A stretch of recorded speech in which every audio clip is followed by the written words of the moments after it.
Tampok sa pambungad na eksena ang dating operatiba ng CIA, si Frank, na nagsisikap mamuhay ng normal kasama ang kasintahan, si Sarah. Isang araw, habang namimili ng ilang groceries, nilapitan si Frank ng dating kasamahan at matalik na kaibigan, si Marvin, na nagpahayag ng kanyang pag-aalala na tinutugis pa rin sila ng mga kaaway. Hindi naniniwala si Frank kaya pinakalma niya ang kaibigan, tiniyak sa kanya na ligtas sila. Ngunit habang paalis si Marvin, sumabog ang sasakyan nito na nagpapatunay na totoo ang kanyang palagay.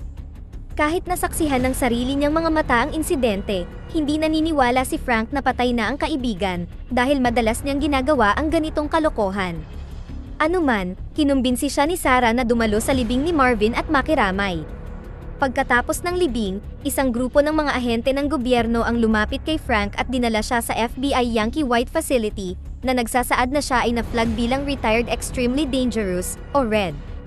Sa panahon ng interogasyon, ang pasilidad ay biglang tinambangan ng tiwaling ahente, si Jack Horton, kasama ang kanyang pangkat na mga pribadong military contractors.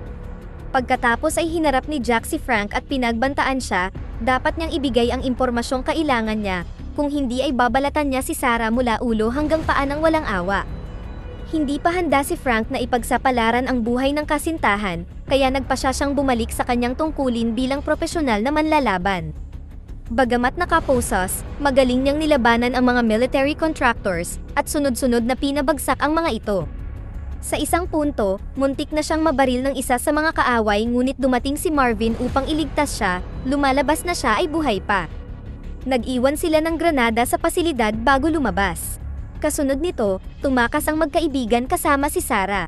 Sa kanilang paglalakbay, ipinaliwanag ni Marvin na siya at si Frank ay tinutugis dahil sila ay nakalista bilang mga kalahok sa lihim na operasyon na pinangalan ng Nightshade.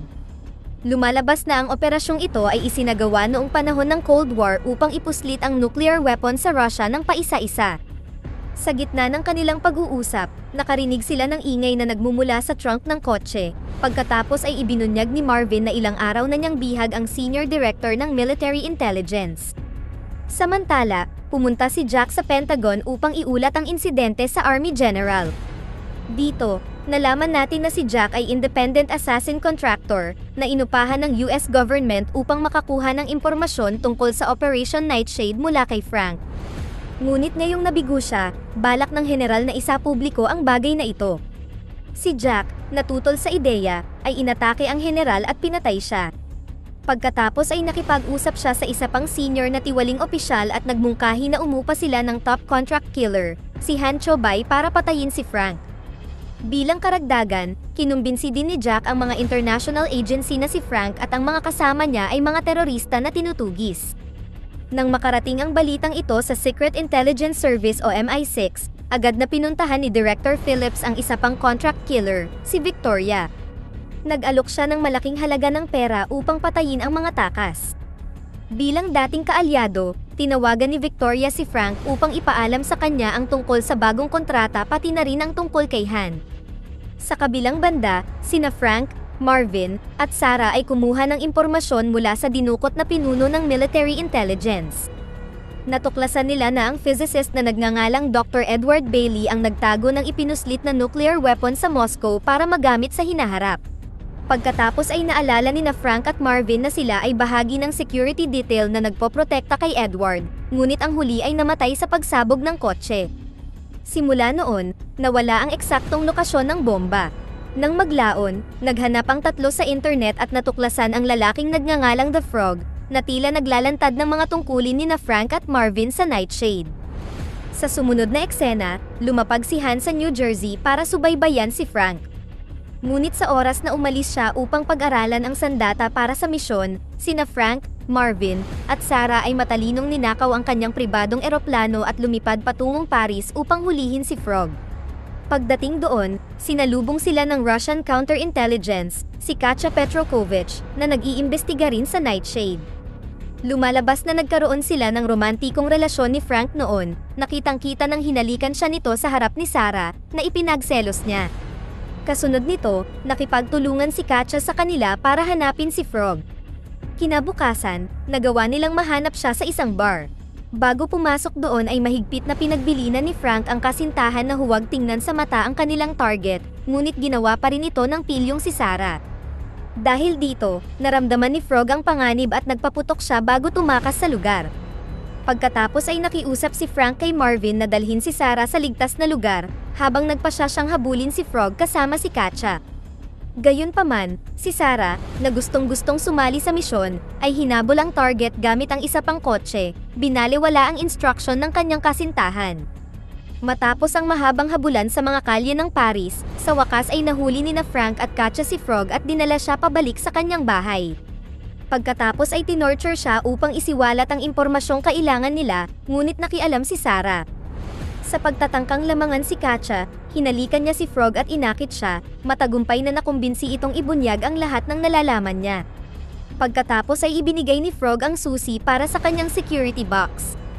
Kalaunan ng gabing iyon, ipinatawag ni Katya si Frank para sa pribadong meeting, na nagkukunwaring may importanteng bagay na nangangailangan ng agarang atensyon. Sa kabila ng babala ni Marvin, pumayag si Frank na pumunta, tiniyak na siya na ang bahala sa lahat. Gayunpaman, nag-iba ang sitwasyon nang dalhin siya ni Katya sa isang restaurant at nilagyan ng pampatulog ang kanyang inumin bago kinuha ang susi sa kanyang bulsa. Kinaumagahan, dinala ni na Marvin at Sarah ang walang malay na si Frank sa kanilang silid sa hotel at ginising siya. Malinaw na galit si Sarah dahil sa kanyang kawalang ingat, ngunit iginiit ni Marvin na maayos ang lahat at walang problema. Ibinunyag niya na inaasahan na niya ang panlilinlang ni Katya, kaya ang peking susi ang ibinigay niya kay Frank. Pagkaraan ng araw na iyon, silang tatlo ay tumungo sa Credit Lyonnaise Bank at binuksan ang security deposit box ni Frog. Sa loob, nakakita sila ng mga dokumento na nagtuturo kay Edward bilang lumikha ng Nightshade Bomb. Bukod dito, nalaman nila na ang physicist ay buhay pa at 32 taon na siyang nakakulong sa Maximum Security Mental Asylum sa England. Gamit ang impormasyong ito, ang tatlo ay naglakbay upang puntahan si Edward. Sa kanilang paglalakbay, tinambangan sila ni Victoria. Nagtataka si Frank kung paano niya sila natagpuan, kung saan isiniwalat ni Marvin na siya ang nag-alerto sa kanya. Nakapagtataka, lumalabas na kakampi nila si Victoria, na napatunayan ng tulungan niya silang pekiin ang kanilang pagkamatay sa pamamagitan ng pagpapasabog sa sasakyan nila at pagbibigay sa kanila ng dagdag na oras. Pagkatapos nito, sumama siya sa kanila at tinulungan silang makalusot sa bantay saradong asylum. Bilang bahagi ng kanilang plano, si Victoria ay nagpanggap na baliw at lumikha ng kaguluhan na nakagambala sa mga gwardya ng asylum. Ginamit ni Frank ang pagkakataong ito para makalusot sa asylum sa pamamagitan ng bintana, habang sina Marvin at Sarah ay naghihintay sa labas. Hindi nagtagal, binihag ni na Victoria at Frank ang ilang tauhan at nagkunwaring mga doktor bago pumunta sa selda ni Edward. Pagpasok sa selda, nakita nila ang hyperactive na si Edward, na hindi makausap ng maayos dahil sa mga gamot na pinainom sa kanya. Sinubukan nilang tanungin ang lokasyon ng Nightshade Nuclear Bomb, ngunit hindi tumugon ang matanda sa alinman sa kanilang mga tanong. Di nagtagal, nalaman ng mga gwardya sa asylum ang tungkol sa mga nanghihimasok, at agad na sumugod sa selda ni Edward. Naramdaman na kailangan ang madali ang pagkilos, tumakas si Frank kasama si Edward, habang si Victoria ay nanatili upang bigyan sila ng sapat na oras. Sa sumunod na eksena, nagpasya si Frank at ang koponan na dalhin si Edward sa kanilang safe house sa Moscow. Matagumpay silang nakarating doon, ngunit bago sila makarating sa kanilang destinasyon, sila ay tinambangan ni Han. Ang kaguluhan ay nagpaalerto sa mga lokal na opisyal ng pulisya, at pagkatapos ay namagitan upang kontrolin ang sitwasyon. Habang nakatutok ang baril nila kay Han, umalis si Frank at ang kanyang koponan mula sa pinangyarihan, iniwan ang salarin upang harapin ang mga awtoridad. Pagkatapos ay inilabas ni Han ang kanyang galit sa mga pulis, sunod-sunod na pinabagsak sila. Sa kabilang banda, nahuli si Victoria at dinala sa punong tanggapan ng MI6. Doon, kinumpronta siya ni Director Phillips, na nagpasya na hatulan siya ng habang buhay na pagkakakulong para sa kanyang pagtataksil. Ngunit sa sandaling umalis siya, mahusay na pinalaya niya ang sarili at pinatumba ang bantay bago tumakas sa eksena. Pagkatapos, dumating ang grupo ni Frank sa safe house ni Marvin na ilang taon nang hindi nagagamit. Maya-maya, nawala na ang droga sa system ni Edward at naalala ang eksaktong lokasyon kung saan niya itinago ang bomba, ang Kremlin, na heavily fortified complex sa gitna ng Moscow. Hindi nagaksaya ng oras, ang grupo ay tumungo sa nasabing lugar at pumuslit sa gusali sa pamamagitan ng lihim na daanan sa ilalim ng lupa. Nakarating sila sa silid-bihisan kung saan sila ay nagbalat kayo bilang mga opisyal ng hukbong Russian. Pagkatapos ay ginabayan ni Edward sina Frank at Marvin sa kinaroroonan ng bomba, habang binabantayan ni Sarah ang pinto kung saan sila pumasok. Hindi nagtagal, nahanap ng tatlo ang maleta na bomba, na pinapagana ng hindi matukoy na red mercury. Ngunit nang malapit na silang umalis, hinarap sila ni Katya, na sumusunod sa utos ng mas nakatataas. Nangatwiran si Frank na ang bomba ay napakalakas para angkinin ng anumang bansa at dapat itong sirain. Sa kalaunan ay nagawa niyang hikayatin ang dating kasintahan na lumipat ng panig at sumama sa kanila. Kasunod nito, lumabas sila sa lugar bago sila maabutan ng hukbo ng Russia. Bumalik sa hideout ni Marvin, ipinagdiwang ng grupo ang kanilang tagumpay nang biglang makatanggap si Frank ng tawag mula kay Victoria. Isiniwalat niya na ikinulong si Edward dahil gusto niyang pasabugin ang bomba sa Moscow. Bago makapag-react si Frank sa balita, tinutukan siya ng baril ng anti-communist na si Edward.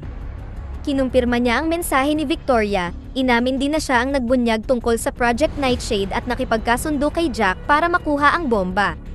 Ilang sandali pa, nagpakita si Jack sa eksena at nagpasalamat kay Edward sa pagtulong sa kanya. Pagkatapos ay binaril ng matanda si Katya at pinalabas ang pagkamatay sa mga kamay ni Frank bago umalis dala ang bomba. Nang tila mukhang nanalo na ang mga masasamang tao, panibagong twist ang lumitaw. Habang nakasakay sa eroplano, tinraidor ni Jack si Edward, na nagbabalak na ikulong at pahirapan siya hanggang sa ibunyag niya ang lahat ng kanyang mga sikreto. Pagkatapos nito, pinusasan ang matanda at ikinulong sa loob ng maliit na hawla sa loob ng eroplano. Ngunit sa kalagitnaan ng paglipad, nagawa ng matalinong si Edward na tanggalin ang posas at kumuha ng ilang maliliit na bote ng nakamamatay na lason mula sa kanyang sapatos.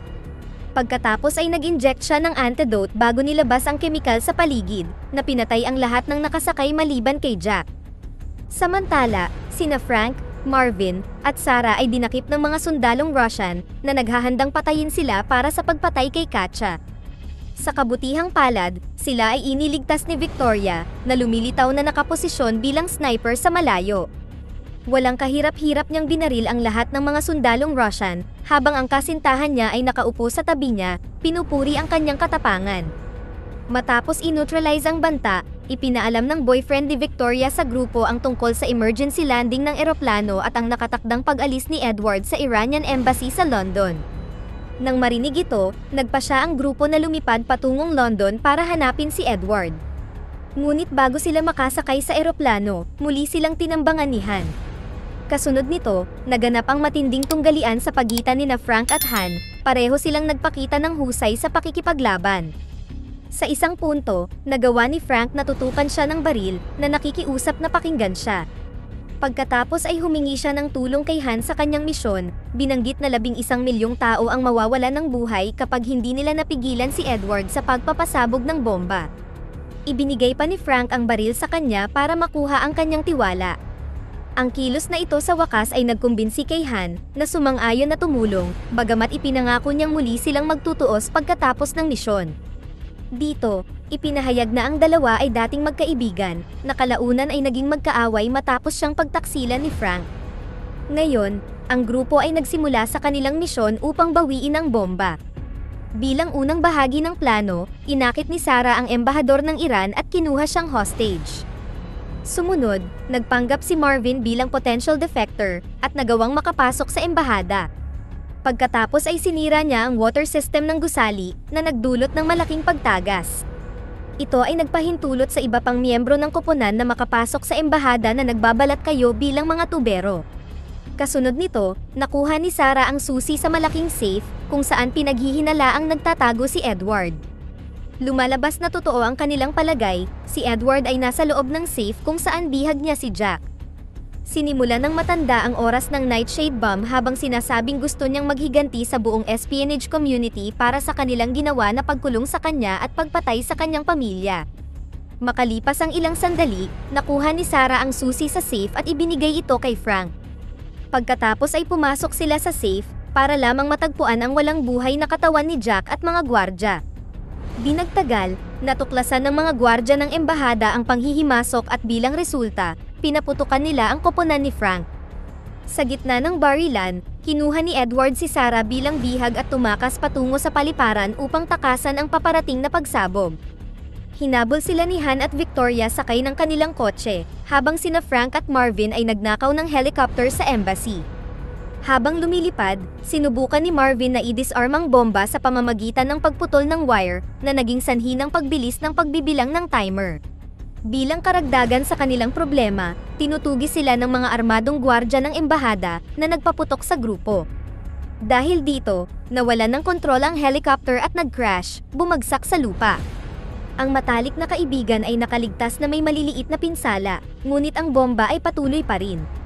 Kasunod nito, ang dalawa ay nangagaw ng random na sasakyan at nagmamadaling pumunta sa airport. Sa sumunod na eksena, sumakay si Edward sa eroplano ni Han, ngunit hindi nagtagal ay hinarap niya si Frank na may dalang bomba ng maleta sa kanyang kamay. Pinigilan siya ni Edward habang nakatutok ang baril at pinilit na bumaba ng eroplano kasama ang kasintahan pati na rin ang bomba. Si Frank ay sumunod, pinayagan ang matanda na lumipad palayo. Sa sandaling iyon, dumating sina Han at Victoria sa lugar at napansin na ang maleta ay nasa kamay pa rin ni Frank. Dahil dito, nawalan sila ng pag-asang mabuhay at hinintay nila ang kanilang napipintong kamatayan. Ngunit habang tumutunog ang timer, sumabog ang eroplano sa himpapawid, na sa huli ay pumatay sa kanilang target. Dito, nabunyag na nagawa ni Frank na ilabas ang bomba mula sa maleta at itinago ito sa eroplano bago hinarap si Edward kanina. Masaya ang lahat maliban kay Han, na galit na humihingi ng $30 million para sa kanyang eroplano at karagdagang $20 million para sa hindi niya pagpatay kay Frank. Nagtapos ang pelikula kay Sarah, na nakikitang nag-e-enjoy sa kanyang susunod na misyon sa Caracas kasama sina Frank at Marvin. Dito na nagtatapos ang ating kwento. Sana ay nagustuhan nyo, mag-subscribe na kung hindi ka pa nakasubscribe, pindutin na rin ang notification bell at like button upang matulungan ang channel, and leave a comment down below, and as always, thank you for watching.